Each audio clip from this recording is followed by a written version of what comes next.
நானும் என் வீட்டாரும் என்றால் எல்லாம் சொல்லுங்க, கர்த்தரையே செய்யும். ஆமேன்னு சொல்லுமா? அப்படினால் நம்முடைய குடும்ப பலிபீடத்தை கட்ட கர்த்தர் கிருபை செய்வாராக.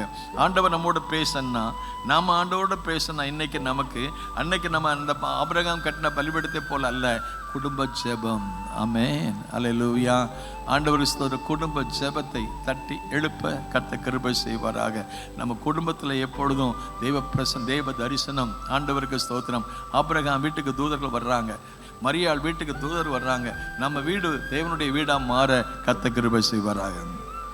இயேசு அந்த வீட்டில் இருந்தார். நம்ம வீட்டில் இயேசு இருக்கன்னா அவருடைய பிரசன்னம் இருக்கணும். கர்த்தர் ஓபேத் ஏதோமை வீட்டார் அனைவரையும் ஆசீர்வதித்தாரே. என்ன காரணம்? உடன்படிக்கை பெட்டி இந்த வீட்டில் இருந்துச்சு. இன்னைக்கு நம்ம வீட்டில் தேவ பிரசன்னம் இருக்கா? இன்னைக்கு நம்ம வீட்டில் தேவனுடைய மகிமை இருக்கா? உடன்படிக்கை பெட்டி, there is a presence of God.